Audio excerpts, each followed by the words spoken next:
What's up, guys? How's everybody doing? Just a quick introduction. We have the one and only Brian Gundy waiting, so I'm not going to leave him waiting long. If you guys have any questions, as per the ticker below me, please drop them in the chat. I'll try to get them answered. I have a few already lined up that we asked about on the Discord. And yeah, I'm not going to leave this guy waiting any longer than he needs to. So bringing Brian in right now. How are you, Brian? I'm well, my friend. How are you, Chris? Great. Thanks again for getting on here and doing this with me. This is fantastic. That's my pleasure. Yeah, we can go as long or as short as you like. So just let me know if you got something to do or whatever whenever you gotta cut this short. No, I'm good. Perfect. So we have our own Reptile Ward Discord server where basically it's just a big chat room. I'm not sure if you use Discord, but we asked the people that are there to drop us some questions for you. So a guy named Malcolm, Storm Exotics, wanted to know, and I want to just jump right into this. Yeah, of course, go for it. Yeah. I've never actually seen this before. It says that he's seen in your videos that you say that you don't even worry about humidity for ball pythons unless they're going into shed. Why is that? Well, because the research that I've done, and this is research that I did 20 years ago, told me at the time that it wasn't necessary to add humidity. And basically what it was is I was producing colubrids. I was breeding and selling colubrids for about 12 to 15 years and was getting out of those projects and saw a photograph of a pied. And it just made me switch gears and go right into ball pythons. And at the time, so there wasn't, back 20, 25 years ago, there wasn't any information about what you're supposed to do to these, the husbandry was clean the cage and change the water and feed them once a week. And, and that was about it. So the research that I did, being that I was already a colubrid breeder, that's what I knew about. I didn't know anything about ball pythons, showed me personally that I really didn't need to treat or have a different care for ball pythons that I did for king snakes, milks, and corns. So I just never have transitioned from that.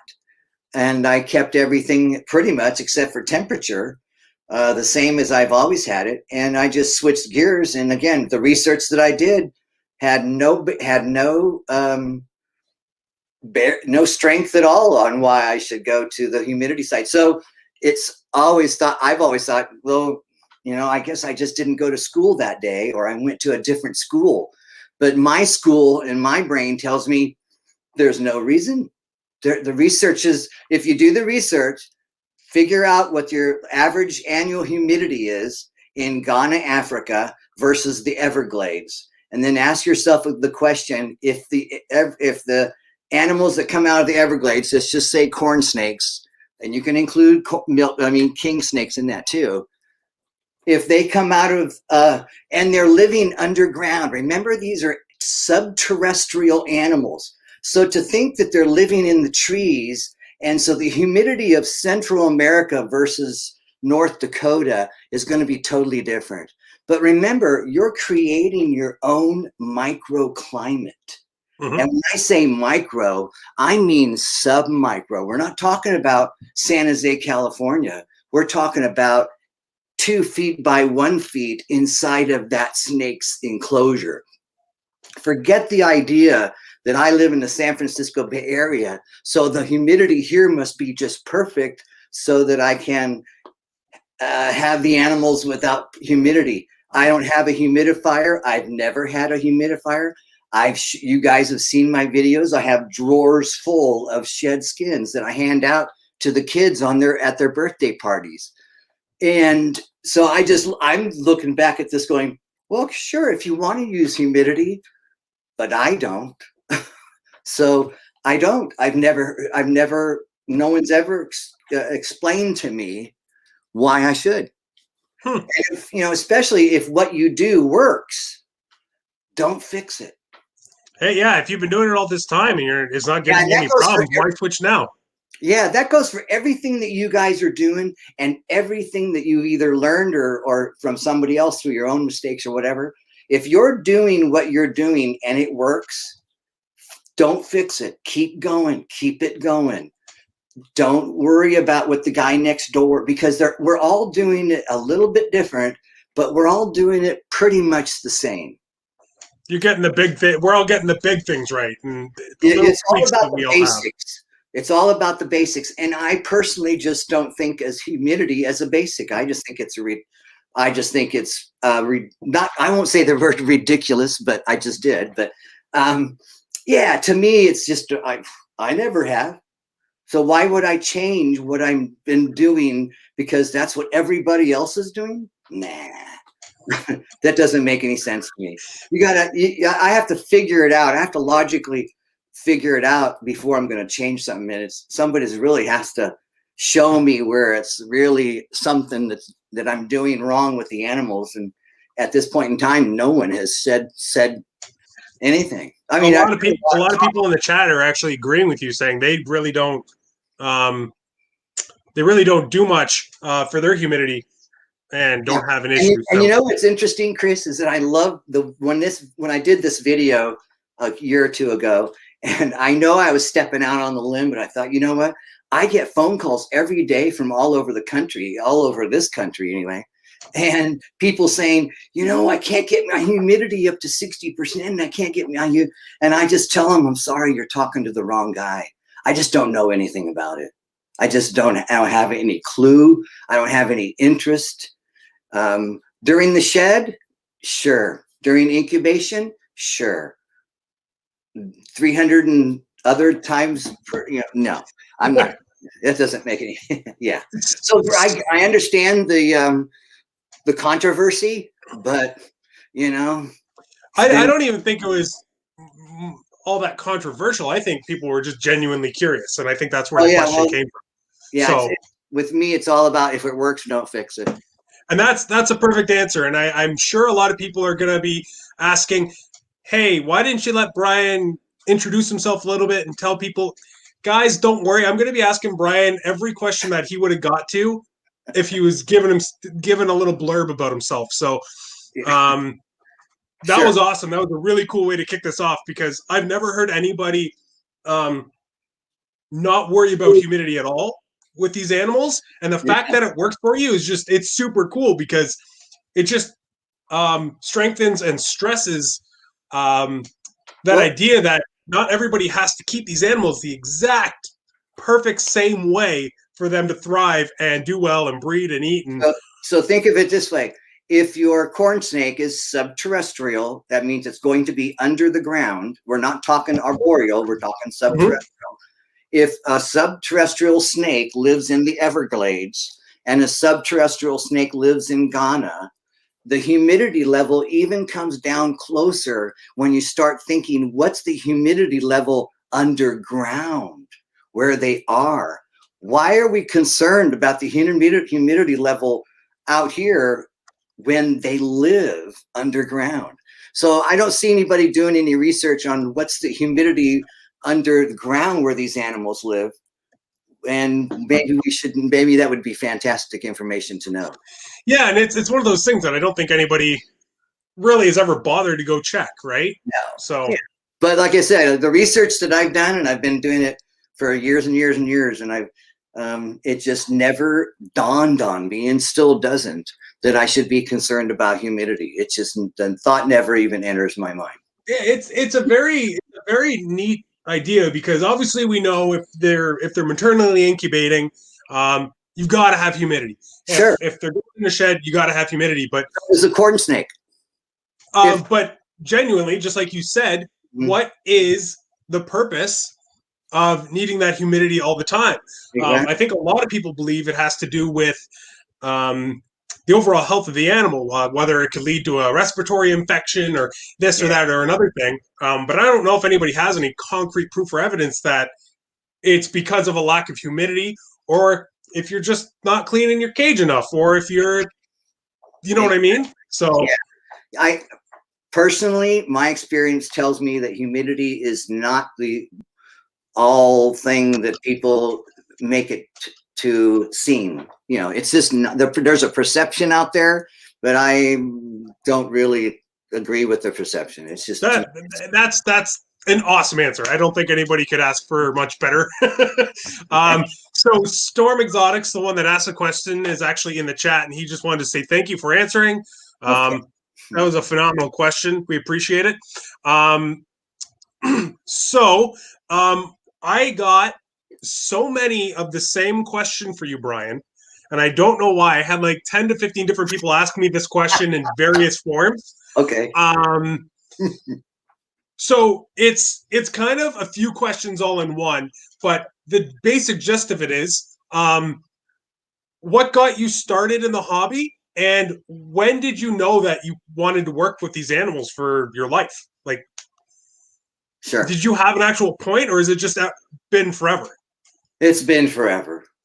You know, I grew up in a family that was so comfortable with having tortoises in the backyard and hawks and pigeons and doves, and it's just the way I grew up. My grandparents were that way. My dad was huge into animals, and we did a lot of most of my pets were animals that I caught, whether it was a raccoon or a possum or whatever. It was always usually wild caught, and I would do what I could to sort of tame it down, and sometimes re-release them, you know, things like possums, and I would squirrels and things like that. But, yeah, it was just a very it just seemed that this is the way this is what I was born to do. I've been groomed in so many ways to be able to do what I'm doing now, and I'm living the dream that I had when I was 5 years old.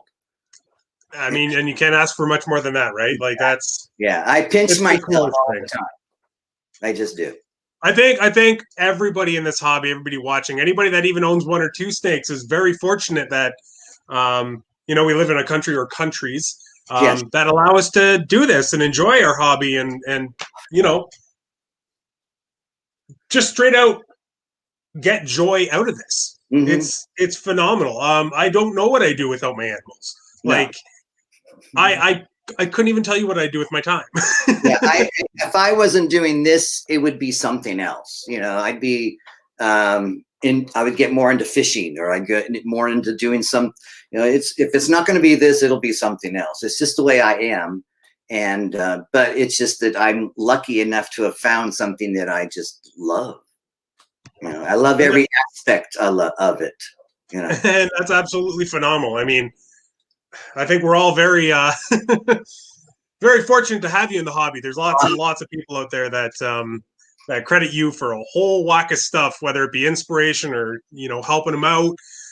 I don't think I've ever heard a person that's spoken to you or met you ever say a negative thing about you, which I can't say about many people. That's what I'm talking about. Yeah, so it's awesome. It's fantastic to have you on here. So I'm gonna switch not really switch, but I'm gonna go right into sort of some questions. This is what I usually ask of the ball python people. I don't know if you breed stuff other than ball pythons. I'm not too sure. Not these days, no. No? So I guess this is ball python related. I was going to say if you have any other species, it would be for all of it. But how many clutches are you expecting for 2021? I don't know. Maybe 20. Wow. Yeah. Any more clown pied stuff? Oh, yeah. Oh, yeah. Wow. Yeah. I don't know why, but for some reason I thought you had sort of a smaller operation going over there, but you're gonna beat me for clutches. Well, that would be the best I would be doing, Chris. Realistically, 12, 15, somewhere around there. And honestly, that's kind of what I'm hoping for. If we get 20 clutches, I'll be amazed. Yeah, like if I hit 15 this year, I think I'm going to be in a pretty good spot. Mm-hmm. Yeah, animals I'm not producing from this year, and it just So yeah. So going right from that, we asked how many clutches you're hoping or expecting to have.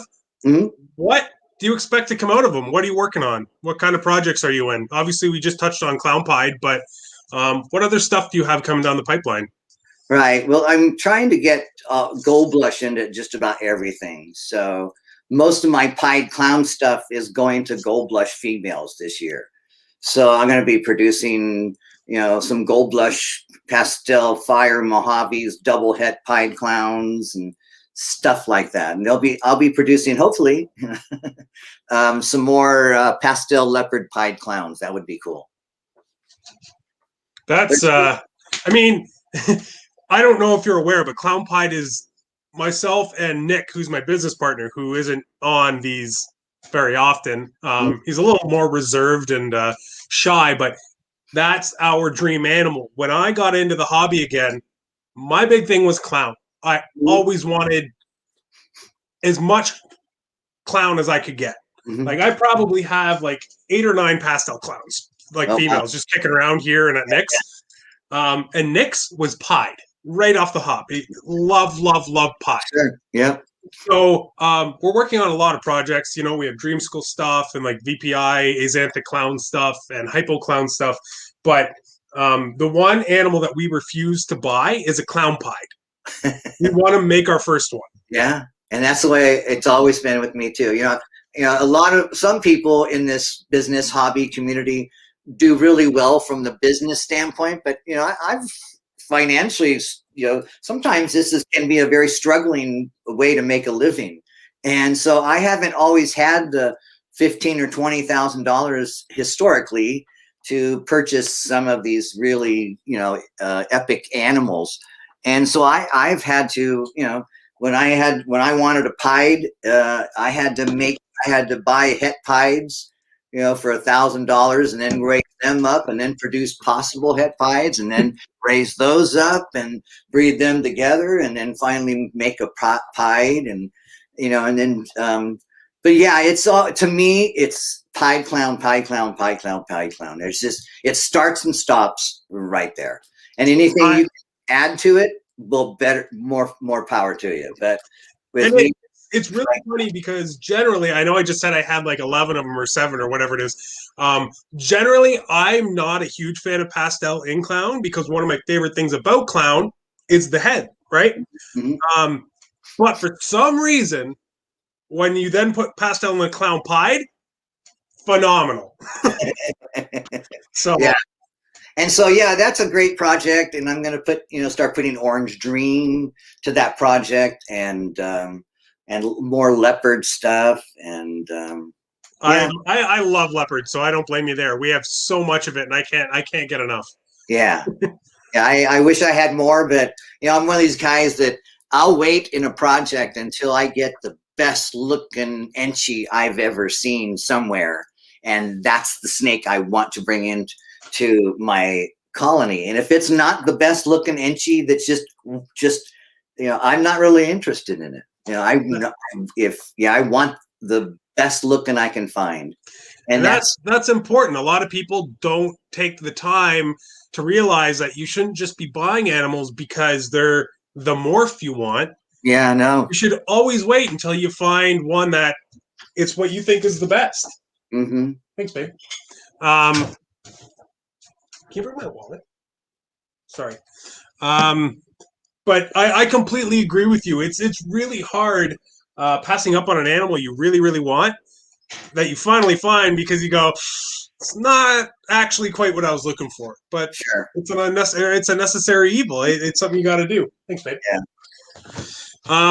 So Melusine Exotics, Kathleen, who's a good friend of ours here on the channel, asked, "What is your favorite herping adventure?"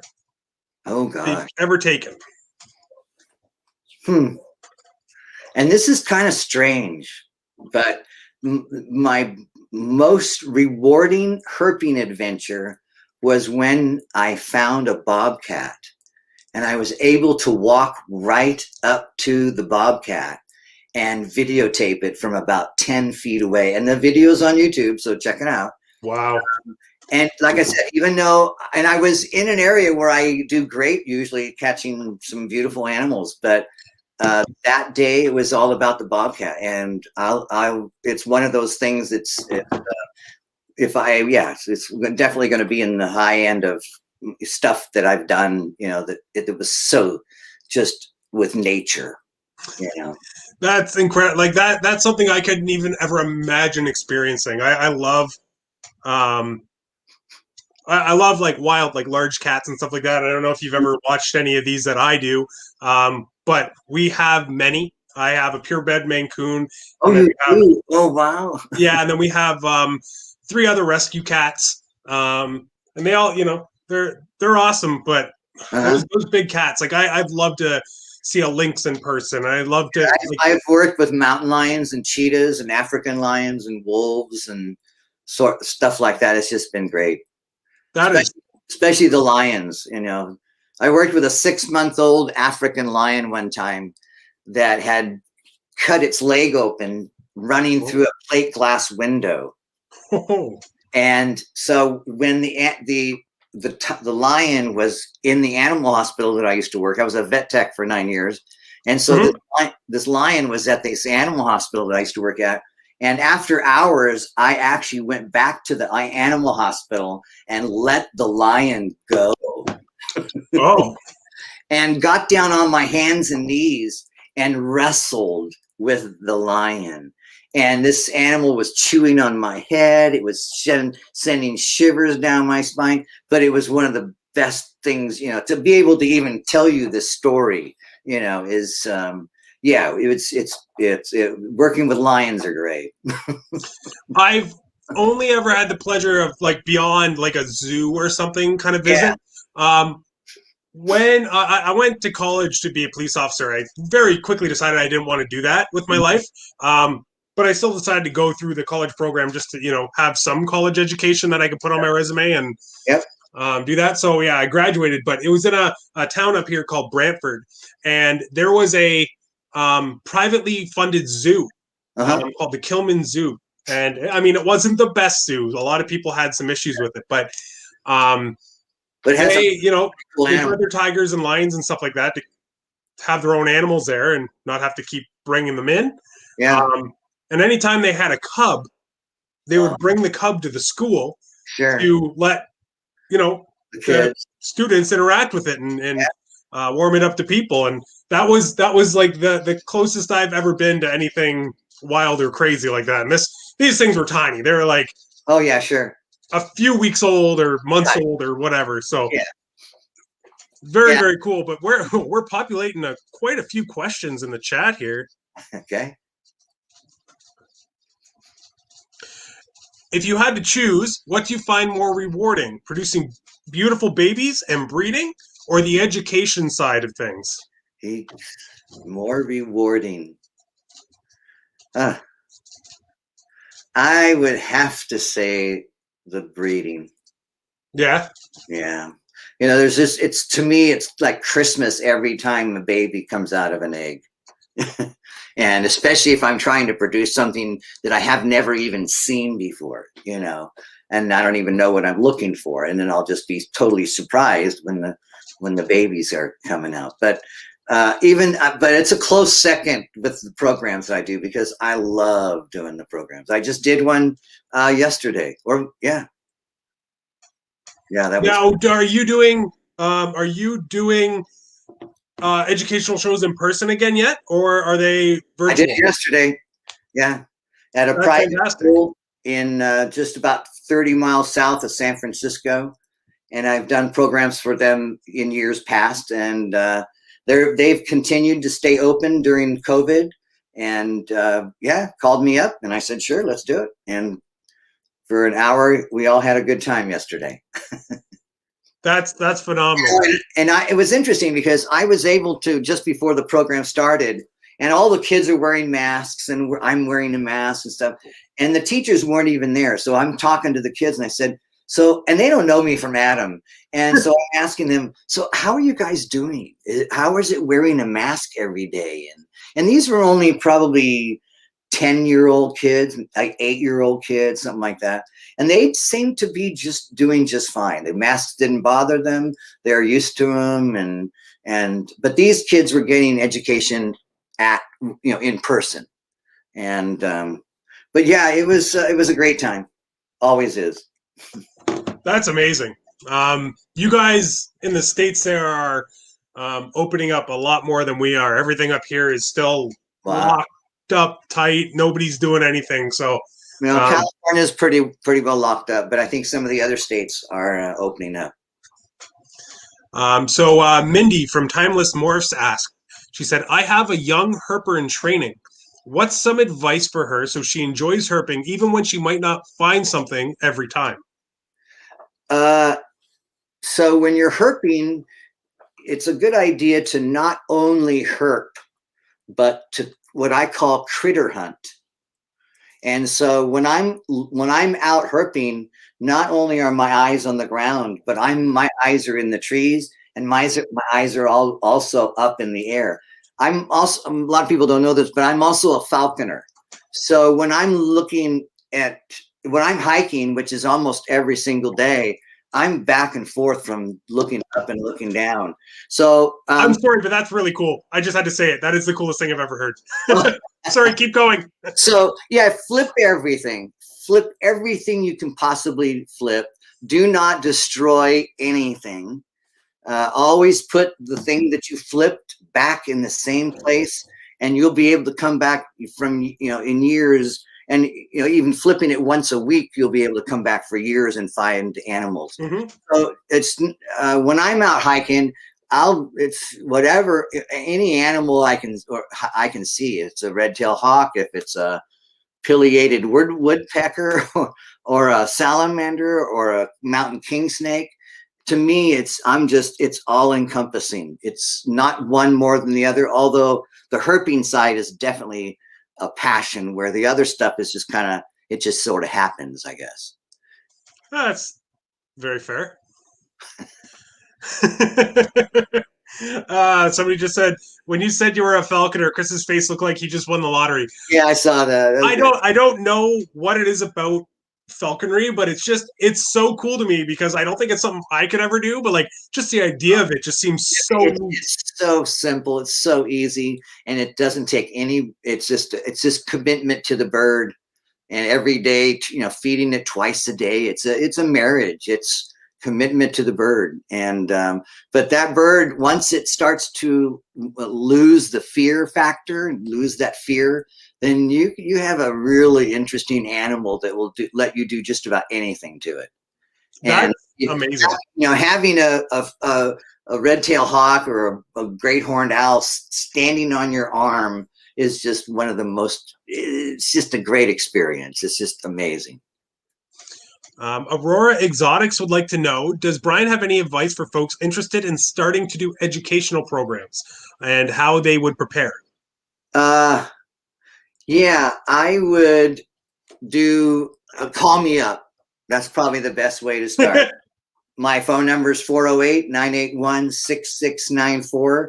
And as long as you don't live within the San Francisco Bay Area, I'll share everything. Brian doesn't want any competition, but it'll help you out if No. you live somewhere else. Yeah, that's exactly why. I am not going to create my own competition here. But if you're out of the San Francisco Bay Area, then just give me a call and I'll tell you everything I know or everything I've learned. And, yeah, I can help you. That's phenomenal. There's not a lot of people that are willing to do that. So. And seriously, if you're a reptile person and you're looking for a business to happen, a side business, doing educational presentations is amazing. Before COVID, I had booked about 300 programs for last year.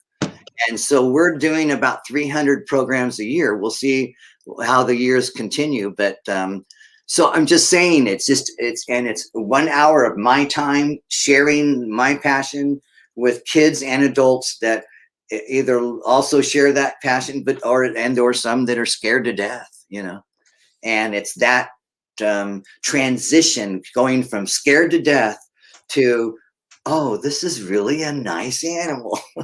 It's so fun to watch that transition. And I'm sure it's pretty cool when you get one of those kids that at first wouldn't even consider going near them by the end of the show, like petting them and holding them. And oh yeah. And the way I've designed the program is it's all about taking the fear factor out of the experience. Sure, I teach a little bit about, the different things about reptiles in general and the differences between snakes and lizards and things. But we also get kissed by lizards, and we're laughing, we're having fun throughout the whole experience. And by the time we're ready to let the animals go onto the table, the kids just storm the tables and they can't get enough. They just want those snakes wrapped around their shoulders and they're just having a blast. And it used to scare me to death, when the kids would come rushing up to the table, how are the animals going to react? And I can just tell you that, over 50,000 people, mostly children, have now handled my animals, and we have not had a single issue. And now years ago, when I used to bring colubrids into the group and things like that, that was a little different story. But for the last 10 years, we've not had any issues at all. And we do it's a total hands-on free-for-all. And the animals seem to be fine. Sometimes I do 4 and 5 programs a day. Oh my goodness. And that's every day. And the animals seem to be just fine. I get ball pythons out on the table with kids all over the place, periscoping. That to me is, well, that snake is sending me the picture of its attitude as wow, this is kind of cool, So I know a lot of people are concerned about the animals that I bring out with the kids and stuff, but over the last 10 years that I've been doing this full time, we've just not had any issues. I also remember you saying on Billy's podcast that multiple times you've brought animals that have just been fed and you had no issues with that. No. I know the things that we learned growing up with the reptiles, and I've learned them also. But when you have 50,000 people handle your snakes, there's certain things that I've learned that the rest of you haven't, because Chris, you haven't had 50,000 snakes handled. So I have animals that I've had one regurgitation in 10 years. That's it. And these animals, it's not uncommon. In fact, I've gotten to the point now where I don't even mention it. And I bring the animals with me, and there's just seems to be no problem. It's not even a consideration anymore. Nope. That's incredible. Nope. Again, and the rest of the community is like, no, you got to be kidding me. Well, I can only tell you what's happening at my place. It's very eye-opening to see how different your experiences are to what some people believe needs to be part of keeping these animals. I know. Like, never touch the animal 2 days after feeding. Oh, I know. The humidity always has to be 60 or whatever percent. And when I hear these things, and I hear them every day, because again, I'm getting phone calls every day, and I shake my head and I'm going, "Whoa, you got to be kidding me! Who told you that, or what?" Not, I don't want to know really, but you know, and a lot of information, especially the bad information, is coming from, you know, the big Petcos and PetSmarts and things like that. If you're talking to a breeder, that's a different story. Most breeders, you know, they've learned from their experiences. They're going to understand the basics. But the people that are at the Petcos and PetSmarts that are being asked questions, they're in most cases just don't have the experience to help people. You know, at the beginner level anyway. I don't have anything to add to that. It's so we have Dylan from D's Balls and Exotics asking, what are you most looking forward to this year with your Gold Blush stuff?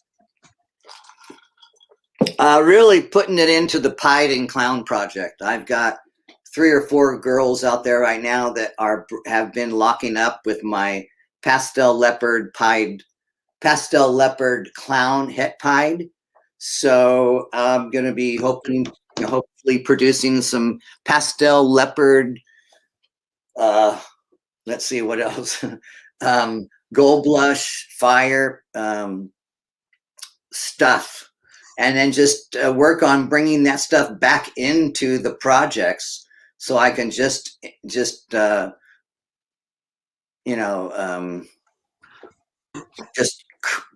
make an amazing amount of Gold Blush stuff. That's really what it's coming down to. And it's really creating the Gold Blush in the combination of the Pied and Clown. You know what? I'm never going to complain if someone's telling me they want to put more stuff into clown pies and make them even cooler. So yeah, cheers to that.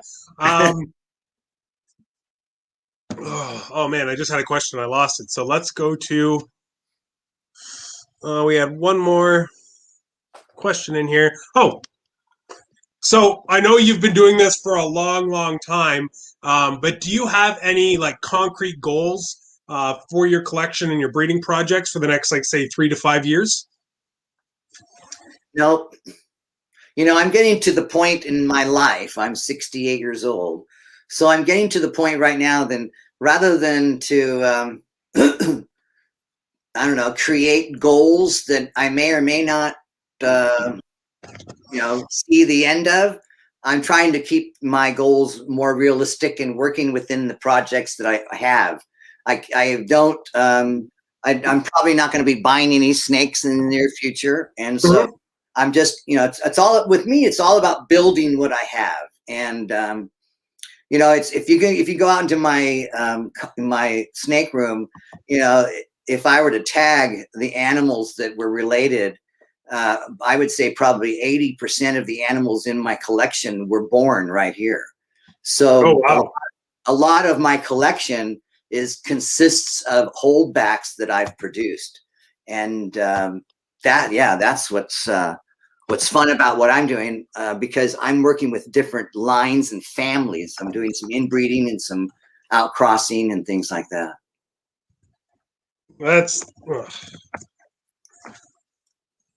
It's weird because I think a lot of people feel this need to know exactly what they're working towards in 3 to 5 years.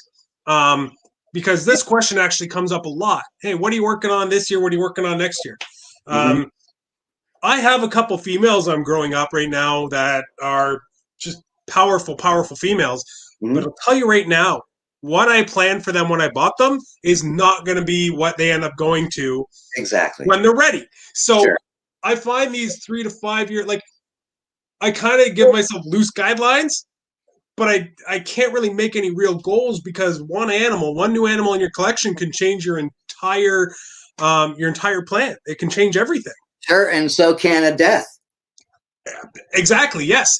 or a male could stop eating on you and you can't use them. Like there's so many little things that that can change your path without you having any say in it. Yeah. So, and just a suggestion to the listeners, if you guys are trying to create paths, build some redundancies in the animals that you're holding back. Don't just hold one male, maybe hold two.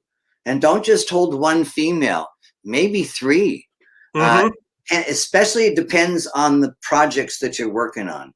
And, because, one thing that's always helped me is that in some cases, in most cases, I can't afford to buy the snakes that I'm producing. That's just bottom line. So that's my goal, is to continue that same path, is to produce animals and sell animals that I can't even personally afford. And not only afford, but you also want to just make animals that, like, I don't know how to put this thought into words properly, but there's something special about making the snake you want and keeping it. You know what I mean? Like hitting that animal you want and then being able to keep it and grow it up and see it in that tub every day, knowing you made it. Like there's just a very special feeling about that, knowing that you produced it and now it's on eggs. Yeah. Yeah. And with me, it's like I can go out and I can see grandma and granddaughter and great grandson and this and that. There's one gold blush Mojave that I think, if I'm not mistaken, I've held back every single baby she's ever produced. Wow. And it's just, and she just produces amazing babies, and I want to keep those lines for myself. That's what it's all about, right? Like, if we can't be keeping these animals back and enjoying them, then what's the point of doing this? I never got into snakes to sell them, never. And I'm still not breeding snakes to sell them. I'm breeding snakes to keep them. And everything that I don't keep, you guys get. but I hate to sound selfish, but I'm my first customer, and it's always that way. And that's what drives this with me. I'm trying to produce a beautiful, beautiful animal. Whether you get it or not, it's really it's all about me. It's funny because I did MJ Exotic Cartel's show a couple weekends ago, and we were talking about whether we see this as a hobby or a business. And I told him, well, I still kind of see it as a hobby. I know like myself and Nick have a lot of money invested in it, all that kind of stuff. Like this is sort of secondary to me anyway. Like I have a full-time job still. I do this on my free time. And what he said really stuck with me. He goes, listen, that just makes it more of a business for you, because not only are you working, you're basically working to make this work. Yes, exactly. Yeah, you don't get into this business to fail. You get into this hobby, this business, this passion to do whatever you can to succeed. You want your animals to be healthy. You want your wife to be happy. And so it's a lot of different things. But when it does become your means of paying your bills, it takes it adds a different dynamic to the whole experience. But the very cool thing that he said to me that really kind of switched it over in my head was because I was more thinking of it as like money in versus money out. And he's like, you are your first and best customer. He goes, think of all the money that you haven't made keeping all those animals back. Exactly. All those incredible things that you'll never, ever sell because, everybody's a little bit selfish in this business. Sure. And that's what made me really look back and go, oh my God, like thousands upon thousands of dollars of animals that I've just sort of hoarded away for myself. And I never really consider that into the equation of what we've invested, right? Sure. I kind of consider it like, oh, sweet, I made it. Now I don't have to buy it. But I never considered it as money we could have made and chose not to. And it was a very cool way to kind of switch how I was looking at everything. And I mean, I don't think he's wrong. It's just like you're saying, you know, we're all selfish. We're all doing this to make animals for us first, and then what we put out there is the stuff we don't want. Yeah. And yeah, I hope that doesn't sound bad to the people we sell our snakes to, but I'm very, very open about the fact that they come second in terms of picking. Yeah. I'll be cutting my eggs on a video and just be like, by the way, guys, none of these are available. I don't know what they are yet, but you can't buy them. Like, yeah, no, it's very it's not uncommon for me to hold back 20 to 30% of my hatchlings. And again, I'm not producing 200 clutches. But yeah, I'm producing babies to keep. That's for sure. For sure. Yeah. Northeast Morphs ask if Gold Blush has a super form. Well, that's a good question. I actually sold one this last summer as a possible super Gold Blush. And the only reason I did that is because it's how am I going to say this? It's a very high expression Gold Blush. There are certain characteristics that Gold Blush have that make it pretty obvious to me when it's a Gold Blush. And this particular snake just had, it was exploding with these colors and traits and things like that. So I don't know. We'll see. The buyer is local and he's in contact with me, and we'll see. Maybe we can do we can find a super form. That would be absolutely incredible. Yeah, at this point, it's just a dominant. That's But yeah, we did isolate it. It does exist. It is not it's not a Mojave. It has nothing to do with Mojaves. It's a standalone genetic trait. And it's funny that you say that, because when I first heard of Gold Blush, I only heard of it in relation to the Mojave stuff, and I actually thought it was just a line of Mojave. I know. And I think a lot of people did, or it took do still. Years to get that straightened out. I had people arguing about it, and I go, no, don't try. That's really funny. Capo Pythons, Callie. She would like to know, will you be starting a waiting list for the Dark Wonder? Guys, I don't have any Dark Wonder stuff. That's Earl Jones from Lone Star Reptile. I don't know why. I didn't know if she knew something that I didn't know. Okay. Yeah, and Earl's a fantastic guy. He's one of my best friends, and yeah, he has the Dark Wonder, so he's the guy you want to contact. We just had him on the podcast on Monday, and we were talking about it a little bit then, and I was like, did Brian get some? Because I didn't think any were available. Yeah, it seems like a great project. I just am not in a place to get into any new projects right now.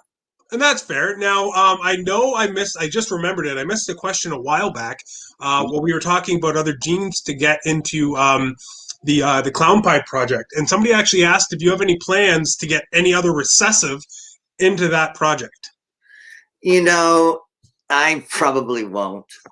I do have the option right now. I have a really nice, very mature, in fact, if anybody's interested in buying it, they can. Very mature male Ultramill. And I was thinking about breeding that guy to my female pied clowns, and I just didn't. I just couldn't, because for me to start a project like that from scratch, it's going to be 10 years, 8 or 10 years realistically before I can produce a triple recessive animal from that breeding. It just doesn't make a lot of sense to me now. And that's why I'm really focusing on the Pied Clown project, because I have it. It's maturing in my colony of animals. And so as that project continues to mature, then I'm going to continue to focus on it. Well, not only that, now that you have all the visuals in place, because you have, what, a 1.1 of the visuals? Actually, I lost the male this last summer, and so I have 0.2 adult females. But I have a baby male Pied Clown that I'm raising up. Is that the Pasta Leopard one? No, I have those also. Oh, jeez. Yeah, so once you have those visuals, getting more genes into that project becomes so much easier. Oh, yeah. because It just I can take Orange Dream Puzzle, whatever, and take it to a pied clown, and even if one of the parents is a het pied, and still produce pieds that are have all these other genes, and then they would still be 100% het for clown. mm-hmm. So yeah, once you get that double visual, it's almost all downhill from there, because the chances of producing more double visuals then just takes exponentially. It just takes off, Do you, other than Orange Stream, is there any codominant or dominant trait, or sorry, incomplete dominant or dominant trait that you're hoping to get into that project? Yeah, I want to play a little bit with the mystic.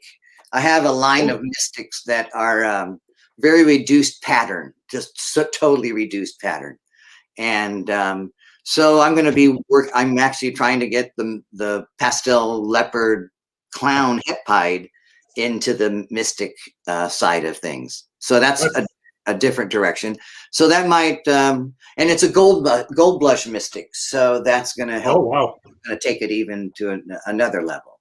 And so, yeah, things like that. But that, like you said, Chris, those things could change next week, Yeah, and that's the hardest part, because there's some animals I have for a year, 2 years, and I'm like, oh, this is what I'm doing. This is what I'm doing. This is what I'm doing.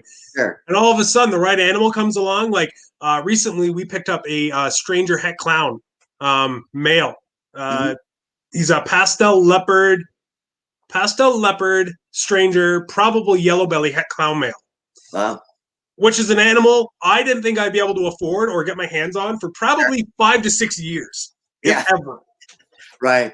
So once we got that animal in our collection, all of a sudden, if he's ready, stuff it, like my plans not only for next year and the year after changed. The end of this year might have changed. Like, it threw a wrench into everything in the best possible way, but it's that fast. One animal just switched probably half my clown project. And again, the sad part about it is it can go just the opposite direction just as fast, Yep. And that's why I suggest to people, when you're getting into a serious project, don't be afraid to back it up with an extra male or an extra female. And, when I held back that my pied clown projects, I held back 2.5, which is 2 males and 5 females. Oh, wow. That's how I started the project. I figured, okay, if I got 2.5 females, double hets, and I'm able to raise them up, and I lost one of the males, so I ended up with 1.5. And but yeah, so it's always a good idea to buy a little bit of that insurance just to have that extra male, because you might need it. It's funny you say that, because one of the reasons we were hesitant to get that male that I just mentioned, the stranger male, was because it was a very heavy investment to rely on one animal. Exactly. So luckily that animal came to us from some very close friends, and they basically said to me, hey, listen, we still have 2 males that we held back from the clutch. If heaven forbid something happens to your animal, and this was just sort of a part of the deal that we worked out, they basically told me, hey, listen, if for some reason something happens, send a clown over here. We'll breed it for you to one of the strangers we held back, because I think they have a leopard firefly stranger het clown from the clutch, and then I think a pastel firefly stranger het clown. And they basically said, hey, listen, we'll breed that one female for you, and you can keep that entire clutch. That's your backup.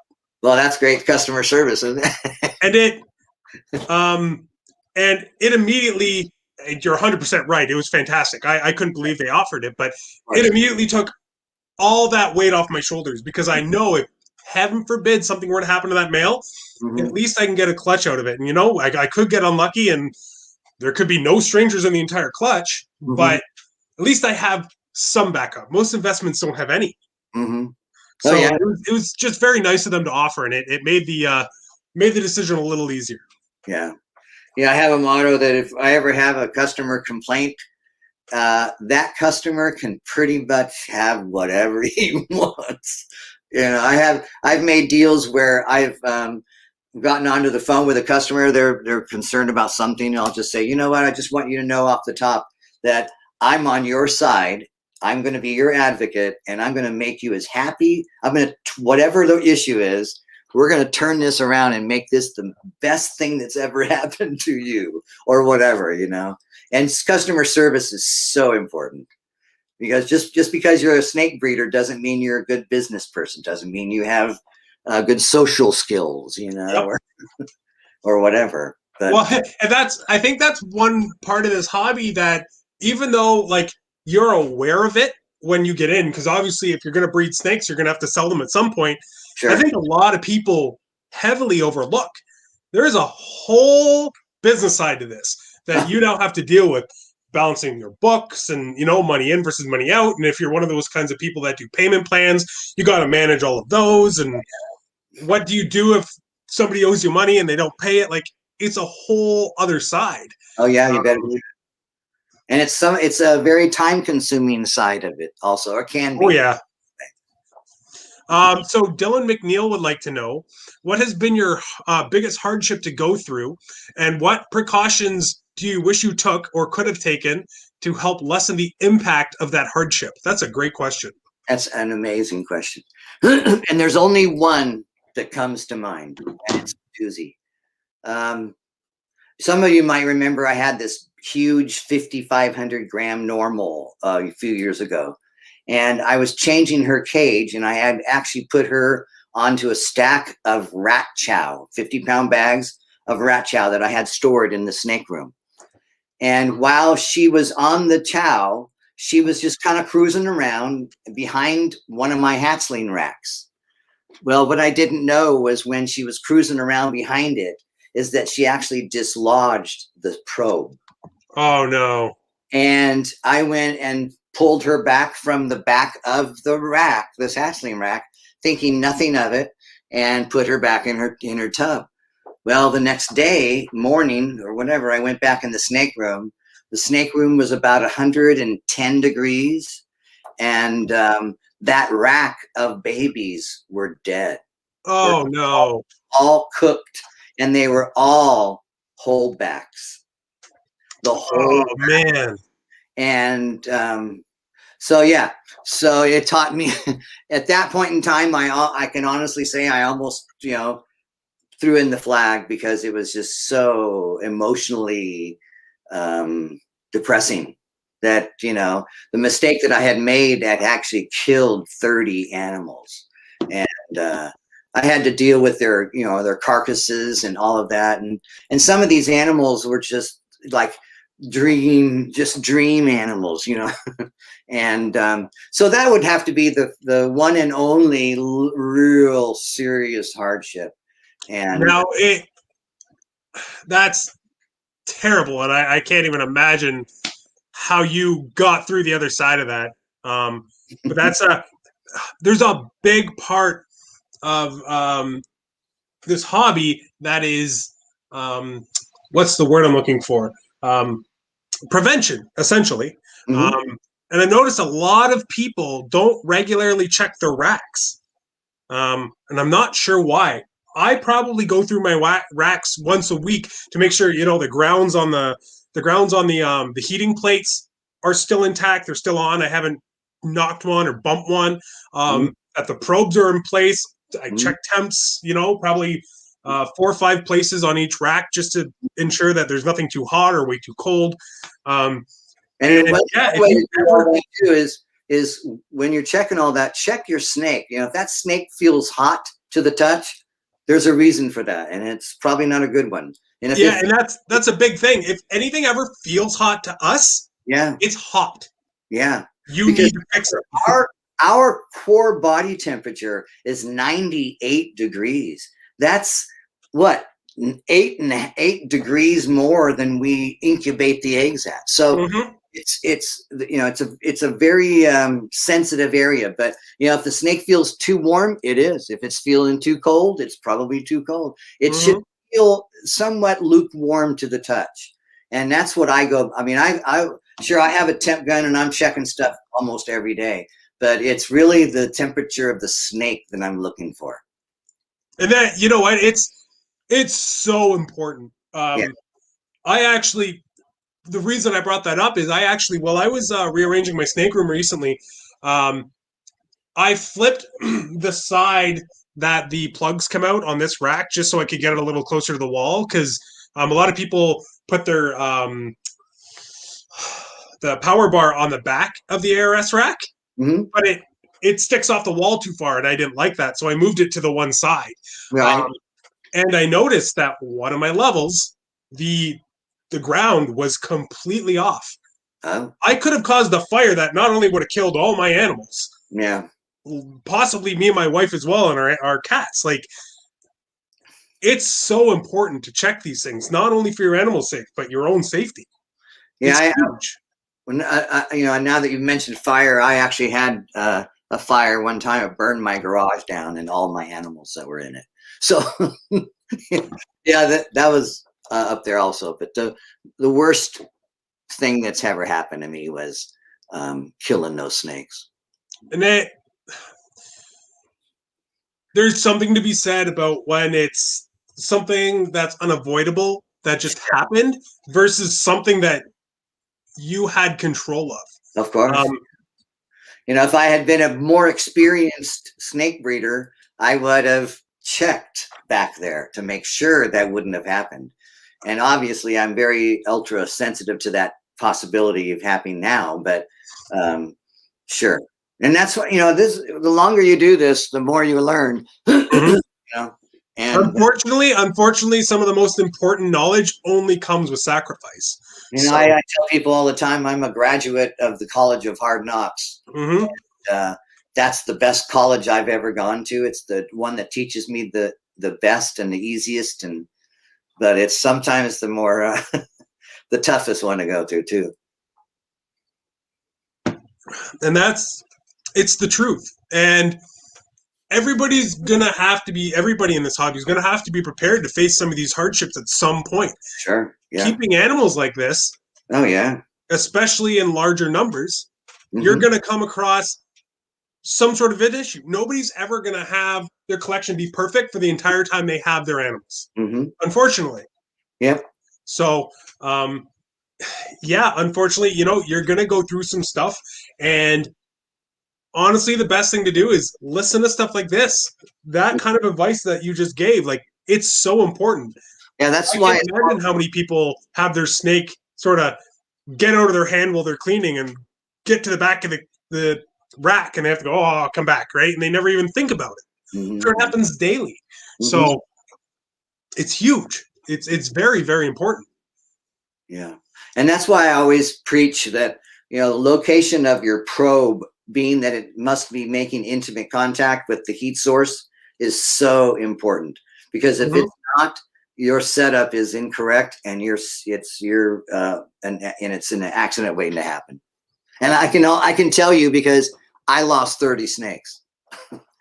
This is not something I heard somebody else talk about. It happened. But luckily, and I mean that obviously not for you, because it's obviously super unfortunate you had to go through that, but for anybody listening, yes, exactly, that lesson that you had to essentially be taught by the world, they can now take and at least try to make sure it doesn't happen to them. Sure. Yeah, because that would be a very easy mistake to have repeated. It was pretty doggone easy for me, that's for sure. But I just mean it would be it's a very common thing that probably nobody ever thinks about. I don't know. Yeah. So that's phenomenal. I thank you for sharing that. I know that probably isn't an easy thing to think about, but no. It's yeah, it just, some parts of this hobby suck, and exactly, that's what it is. And lean on the positive stuff. You know, the negative stuff's going to happen, but you know, remember it, but don't let it be the thing that drives you. So, to jump to a bit of a different topic that's got a little bit happier of an ending, I kind of hate to ask this of you, but at the same time, I don't. Is there any way you could tell the story of the snake resuscitation again?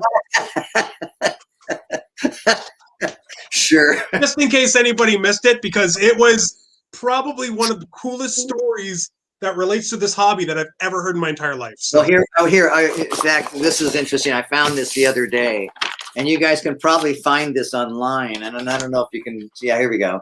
But this is the page from the from Reptiles magazine, and there we go, right there.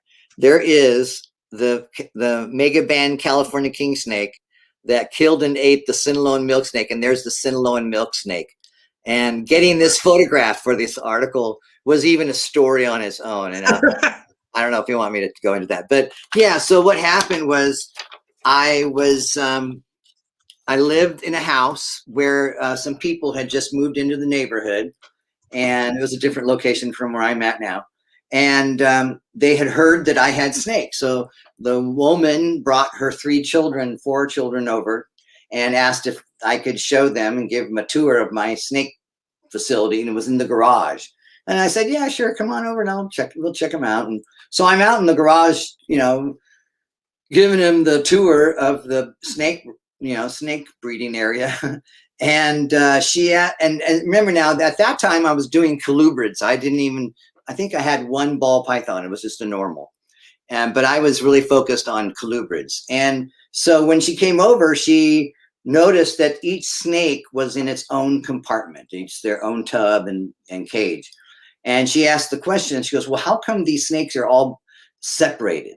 And I said, well, in some cases, there are snakes within my collection that will actually kill and eat other snakes. So it's important that we keep them separate. And then as the tour continues, and we're just looking at snakes and picking them up and stuff, and she goes, well, then how come those 2 snakes are in the same cage? And I said, whoa. And as I noticed, it was obvious to me that what had happened was there was a plexiglass partition that had actually fallen over at some point, and the California king snake was in one side, and there was a Sinaloan milk snake on the other side. Well, the California king snake just killed and ate the Sinaloan milk snake and was actually in the process of eating it when we noticed that there were 2 snakes in the same cage. And so I immediately pulled out the California king and the Sinaloan, and the Sinaloan's tail was only sticking out about 3 or 4 inches or so. And I was actually able to pull the Sinaloan milk snake out of the California king snake's throat. And for some reason, because I was a vet tech for 9 years, and because I was CPR certified at work, I was a manufacturing manager for 30 years. So I was CPR certified. So I thought, you know what? I wonder if I put the snakes, and I'll see if I can show you guys here, put the snake's head in the palm of my hand and curl my fingers around the snake's head and create a straw. There's the straw. And blow into the snake's mouth. I opened up the mouth and then took the snake's body and draped it over my left arm, so I could actually put air into the snake's mouth and watch its lungs expand and contract with every breath. Wow. So then I took the snake's body, and this snake was deader than a doornail. There was no action. There was no tongue action. It was just as limp as a noodle. So I hung the snake upside down and went down and found what I thought was the heart. I don't know. It might have been. Who knows? And started giving palpitations to the heart. And then I'd put the snake's head in my palm of my hand again and blew into the snake's mouth. And then I would take it over to the dryer, the washer area there, and lay it down on the counter. And colubrids, just like ball pythons, hate their heads bothered. So I thought, I'm just going to tick this snake into breathing. So I put his head down on the counter and just started flicking its head. And then I would start the whole process over again. And then, put him back down on the thing and flick his head. And in about 10 or 15 minutes, the snake actually moved. It was like a death breath. And I thought, wow, okay. And so I just continued to do what I was doing. And before you knew it, the snake took a breath, the snake started sticking out its tongue, and half hour later, the snake was moving around in its cage. I put it back. The next day, I fed it a mouse. It did great. We ended up naming the snake Lazarus. And but yeah, you can see this is the article. You guys can, if you look back, 100 years ago on Reptiles Magazine, you can find that article. It's in the Living Reptiles section, so it's at the back of the magazine. But check it out; lots of fun. But yeah, it was a great experience, and I've actually done it 2 or 3 times since then, and not all of them have been successful, but most of the attempts have been successful.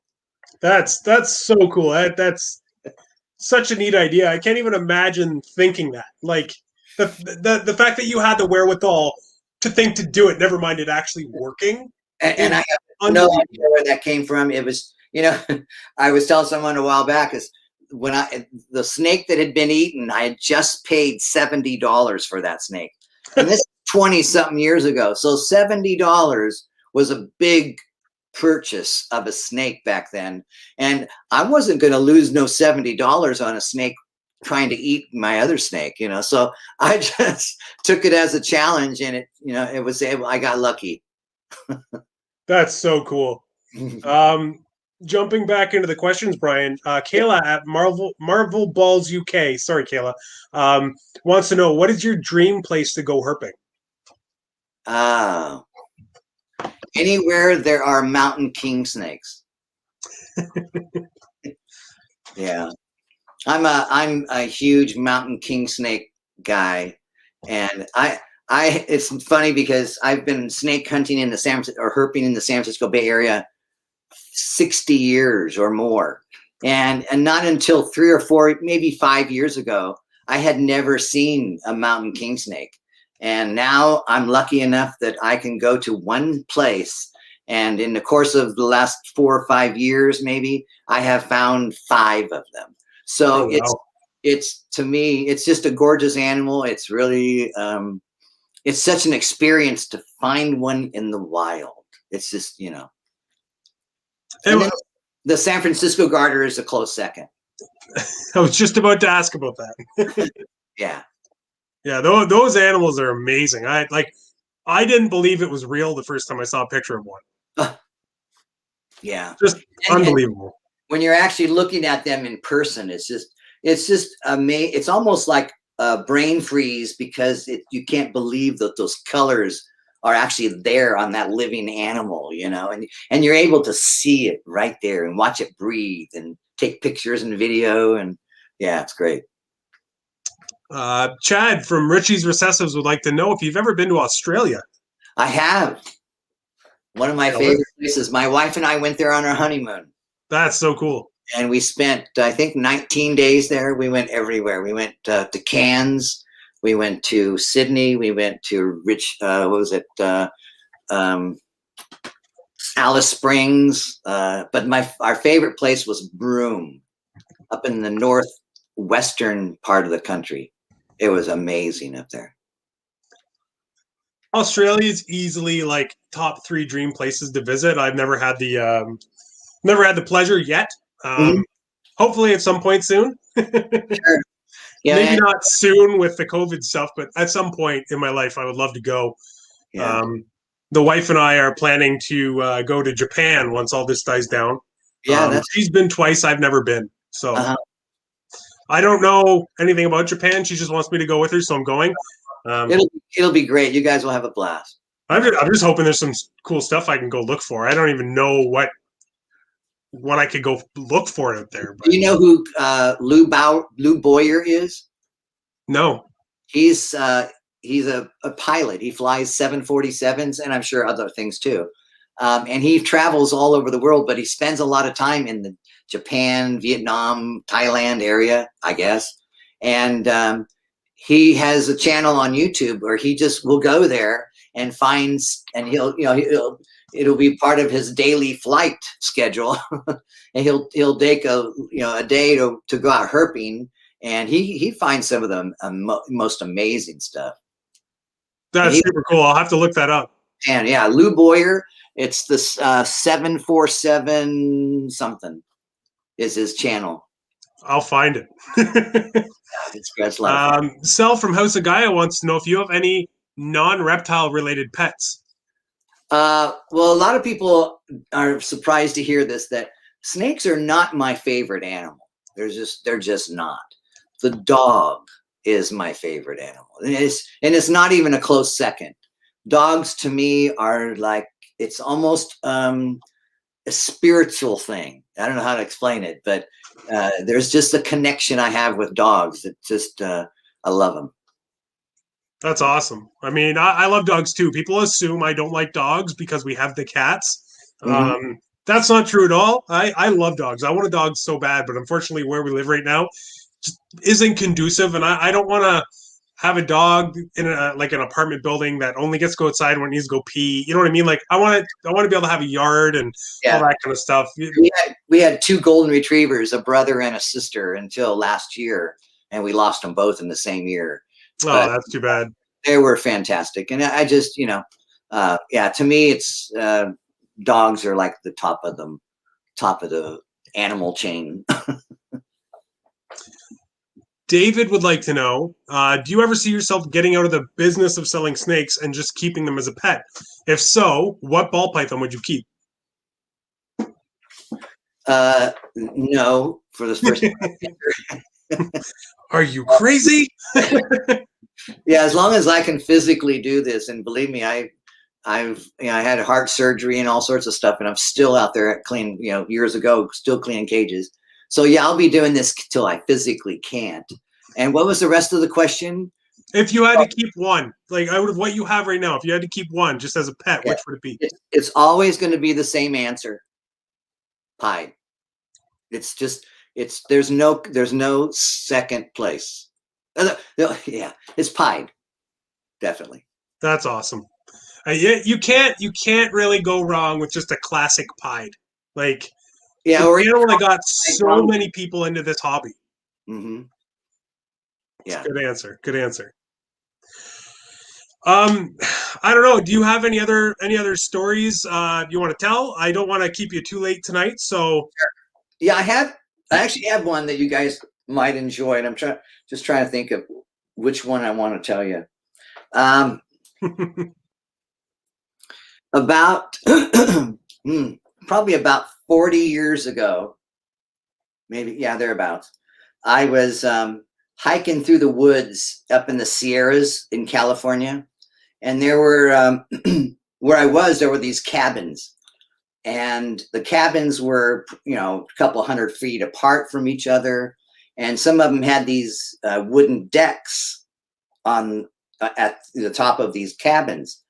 And there was this dog that, as I walked by this particular cabin, this dog was going berserk, just freaking out, hackles up, barking, just snarling.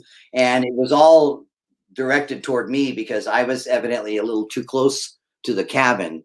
But the dog was on about a 12-foot patio, and a patio that had about a 12-foot drop down to the ground. And I thought, well, there's just no way that dog's going to jump off there. So I really didn't pay too much attention. I just, kept on walking. And before I know it, the dog jumped off the 12-foot, I mean, I'm going to say 12 feet, but, 12-foot patio, and is now in a full charge at me, coming at me in a full charge, snarling, growling, meaner than it, just mean. Okay. And because I'd worked with dogs most of my life, and I'm a dog guy, I just knew that if I get up or if I run from this dog, I'm in huge trouble. And all this happened super fast, right? So I just got down on my hands and knees while this dog is attacking me. And I'm going, come on, babe, come on. And I was able to experience a dog focused on what looked like killing me go from that to and almost in slow motion, as it got closer and closer to me. And then it got to about 20 feet from me and started really slowing down. And within about 10 seconds or so, the dog was in my arms and we were best buds. And it was like I was all by myself. No one saw it, no one experienced it, but it was one of the most memorable things that I've ever experienced in the animal kingdom, was to take that dog. For whatever reason, I must have just untriggered the kill response, and whatever he had against you. I was able to make it go away. Yeah, and that's it was amazing. That's so cool. Yeah, it was a fun experience. Yeah, I bet though it happened really fast, but I bet you it felt like an eternity. Oh yeah, it was super fast. It was seconds, and I still, in my brain, if I had started running, I would have been in big trouble. So how big was the dog? I don't know. It was probably 60 pounds, 70 pounds. Yeah, it wouldn't have been a fun time for you. That's for sure. No. Somebody just said, Chad from Richie's Recessive said, when was the last time you walked on water? Well, I could tell you that story, but no. I've only got 3 of those stories, though. You want another story? I can give you another one. Sure. Let's as many as you want to give. Well, I'm sure people want to hear them, so let's do it. This is a dog story, another dog story. This is probably 30-something years ago, maybe more. And I'm out owl hunting with my oldest brother in Chino, California. And we're out looking for owls. I have a hawk trap, an owl trap, that I actually am able to catch birds of prey with. So years ago, I used to go out and catch and release. We'd take pictures, video, and then just release the bird. So anyway, I'm out owl hunting with my oldest brother, and a coyote and a half-breed pup coyote crosses the road. And it's obvious that the adult is a coyote, but it's obvious that the half-breed, half-grown animal is not a full coyote. I can't explain how I knew it, but you could tell. You just see something was off kind of thing? Like, sure. So I told my brother to stop, and he says, "What are we stopping for?" And I said, "I want to see if I can call that dog to me." And he's like, "Are you?" And my oldest brother and I were at totally opposite ends of the animal spectrum. He's scared to death of anything, and I was running. I would run toward the issue or whatever. But anyway, so we get out of the car, and the I'm assuming was the mother coyote. She's back about 30 feet in the sagebrush, just passing back and forth. She's not growling. She's not showing me anything that I have to be concerned about in her way, in her body language, her temperament. So I again got down on my hands and knees, and about half an hour or so, it took me to call that pup into my hands, my arms. And I was able to open its mouth and check its teeth.